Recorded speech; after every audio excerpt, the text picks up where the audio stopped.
Am I the a-hole for siding with my mom over my dad and stepmom? After mom published the obituary my sister wrote that didn't mention our stepmom, step or half siblings.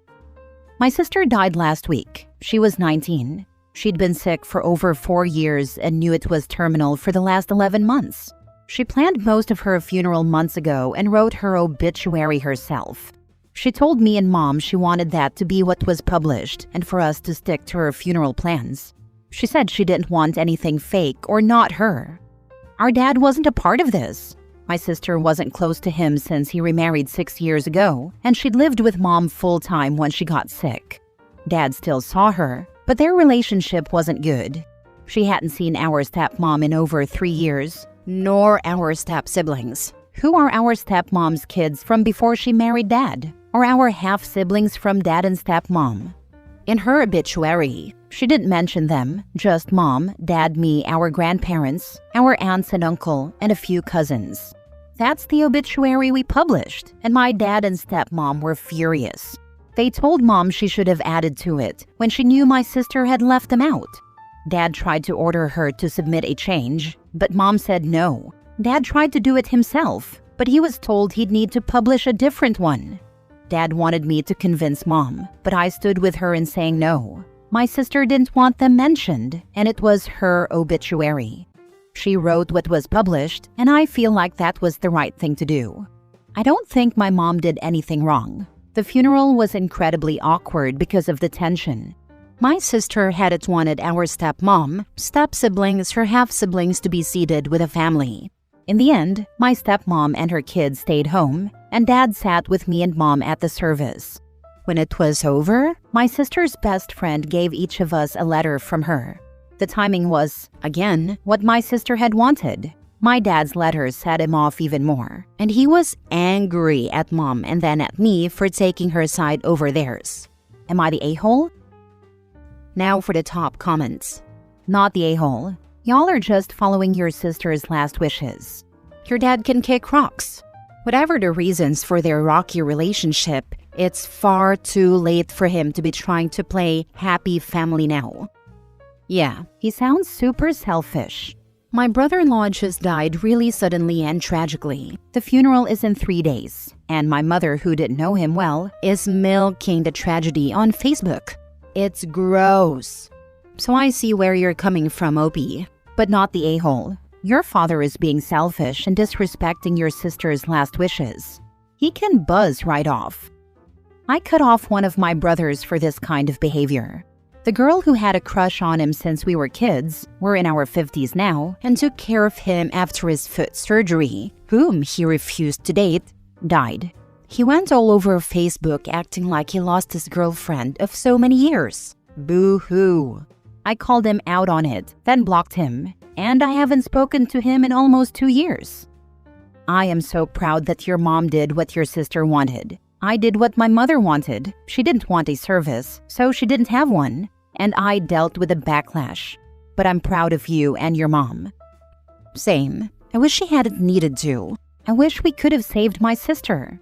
She told me last night that she honored the wishes of her first baby, and it felt like the least she could do, since she couldn't give her a longer life. My mom's really struggling with my sister's death. We both are. I'm so sorry for your loss. I hope that you can grieve together, and hopefully, it gets a little easier as time goes on. Grief is always there though. When you're ready, it might help to find a therapist for both of you. Please also know that you didn't do anything wrong by honoring her wishes. Your dad is also grieving in his own way, which might involve some guilt.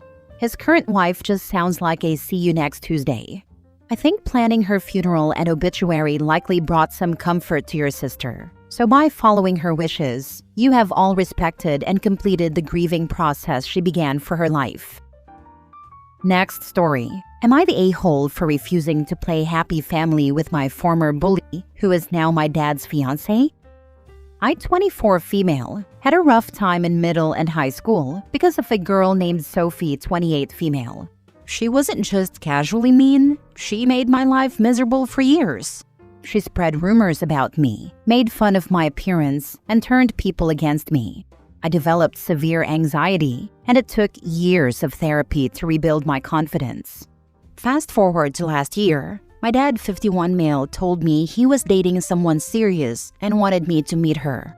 I showed up to dinner and my stomach dropped. It was Sophie. At first, I thought she didn't recognize me, but then she smiled awkwardly and said, "Wow, long time no see." Later that night, my dad asked why I was so quiet. When I told him what Sophie had done to me growing up, he was shocked. He said she had never mentioned knowing me. When he brought it up to her, she texted me a short, "Hey, I'm sorry if I was ever mean to you. I was young and stupid." That was it. I told my dad I wanted nothing to do with her. He said people change and that I should give her a chance. I refused, so he stopped bringing her around when I visited. That was fine until last month when he announced they were engaged. Now he's pushing me to come to the wedding, saying I need to move on and not hold a grudge over childhood drama.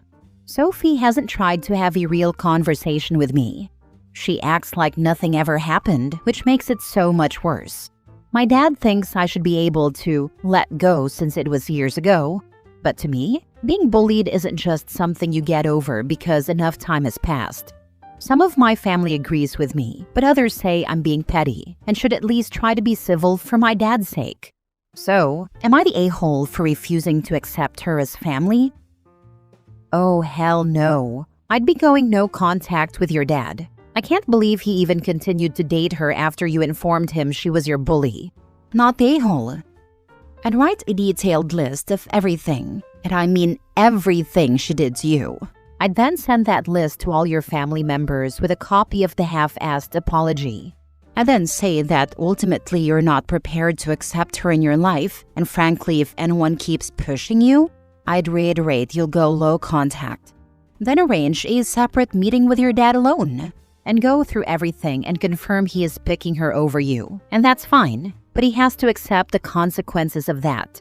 Clearly getting his junk wet is more important than his daughter. I love this approach. You need to write a letter spelling out for your dad and your family the horrible abuse this woman put you through and how this has affected you. I'd also be questioning why a 51-year-old is marrying a 28-year-old. Yep, if Sophie won't talk to you, she hasn't told him the extent of the bullying. Write it all down in detail. Make him confront the severity. If he still won't take it seriously, and that isn't something you can tolerate, you have your answer. Not the a-hole. Your dad's pathetic for this, and being with a woman just a few years older than you.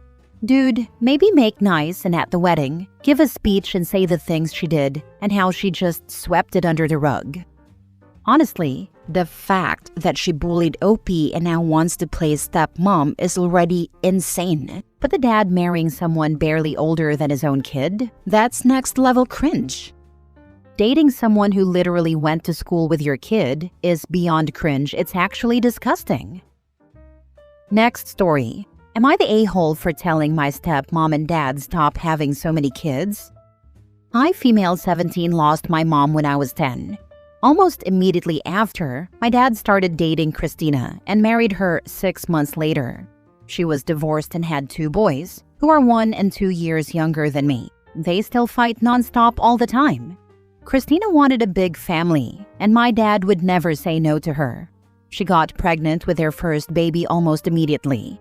She made us kids wear shirts that said, "Our family is growing by 2 feet," and forced us to take pictures.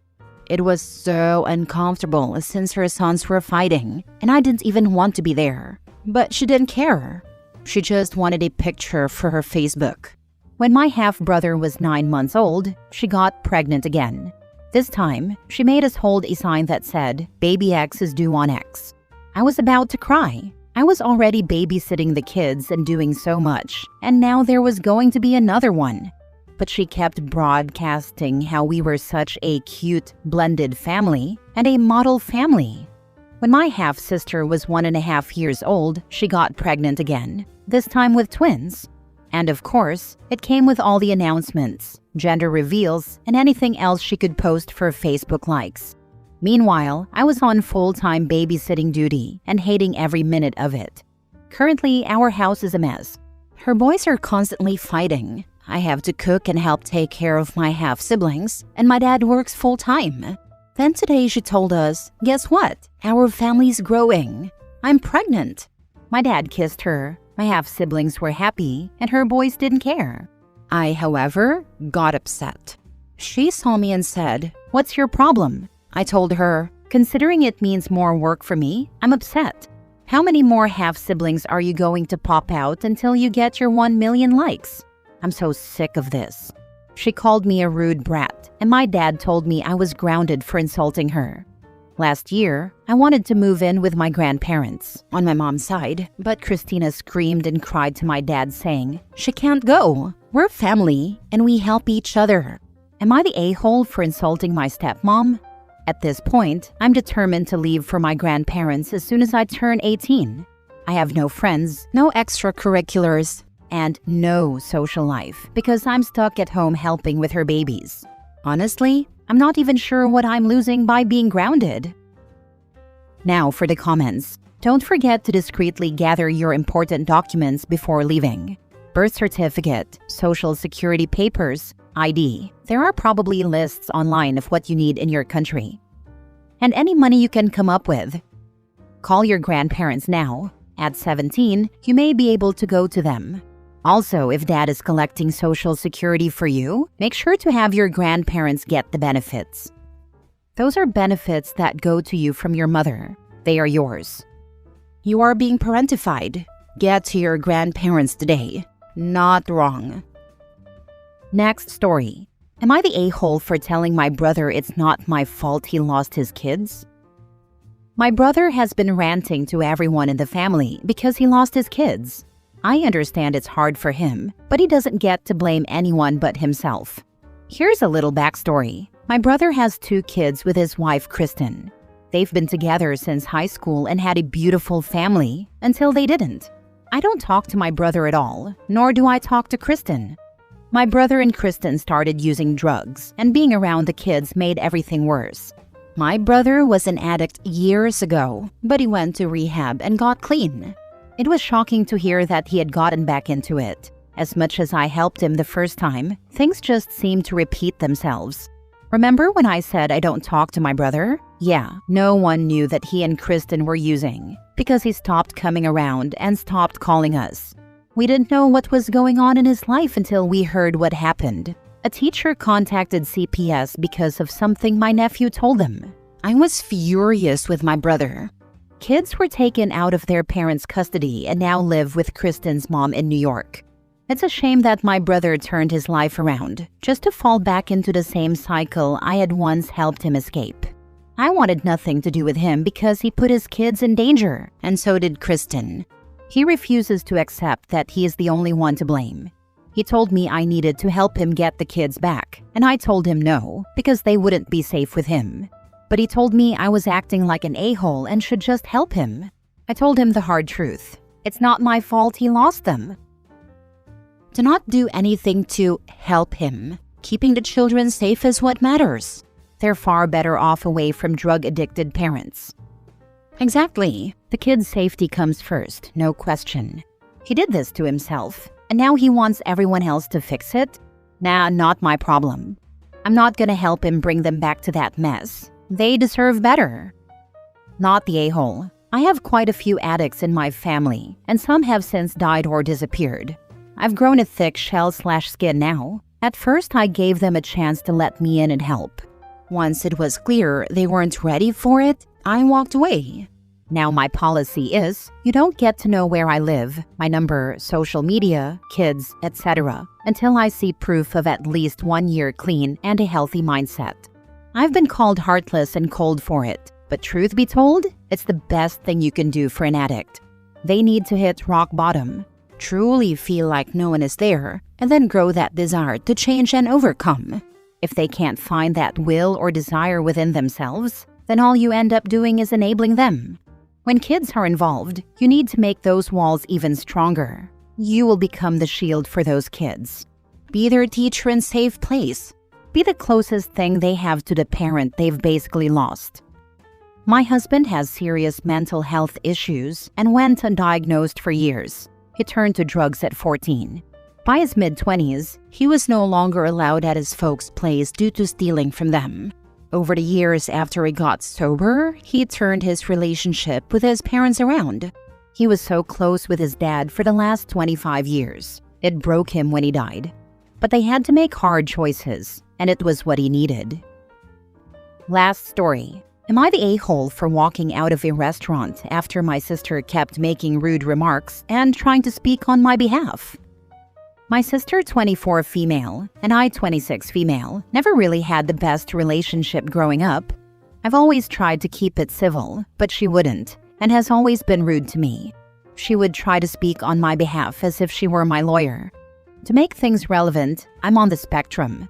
She would constantly convince me to say no whenever others asked me a question, tell me to shut up whenever I talked to my friends or anyone who wanted to have a conversation with me, or shake her head no, either because she disapproved of something or simply wanted me to shut the heck up.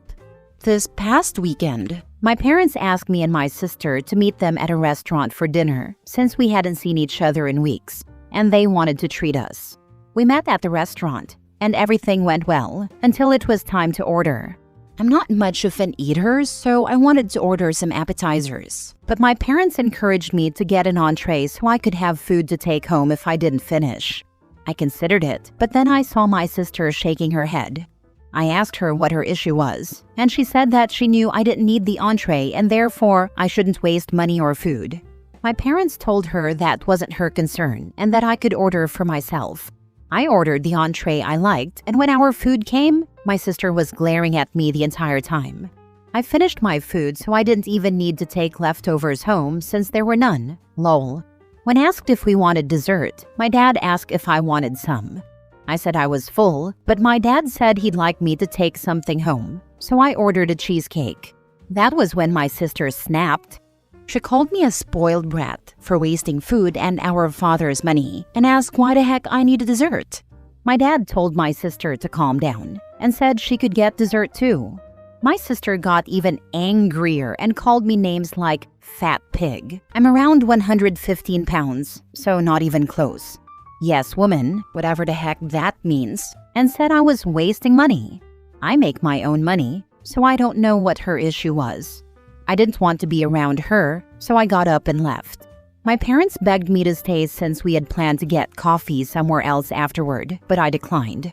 I couldn't stay if my sister was going to continue acting that way. I even changed my mind about dessert. When I got home, I got a couple of calls from my parents apologizing on my sister's behalf. My mom said I shouldn't have walked out and let my sister get the better of me. She tends to defend my sister a lot, so I told her she needed to wake up and understand that my sister has always tried to control me for reasons I can't understand. Am I the a-hole for walking out? Not the a-hole. Stop attending events if your sister is invited. She's evil, and you don't deserve a devil ruining your day. The next time your parents invite you to dinner, tell them that you'd love to have a meal with the two of them, but you are taking a break from your sister. Tell them she has unknown mental health issues that make her obsessed with you and you need a break from it. Tell them that you hope the break gives her time to get a life and quit worrying about yours. Exactly. Also tell your mom that she didn't get the better of you. You didn't blow up on her or give in to her like she wanted. You removed yourself from a situation you didn't want to be in. Nice, calm, and in control. Suck on that, lil sis. The only way OP is in the wrong is letting this go on for so long. Her sister sounds like a piece of work. Not the a-hole. You were sensible enough to walk out before things got way out of hand. The good thing here is that you know how to handle your sister. Next time she does that, just make a sarcastic comment and move on. Or better yet, give her a taste of her own medicine. Next time, also give your mom a taste of her own medicine by telling her to stand up to every insult that comes out of your dad's or sister's mouth toward her and see how she handles it. Doesn't sound like he did. Sister kept running her mouth and dad never told her to SDFU.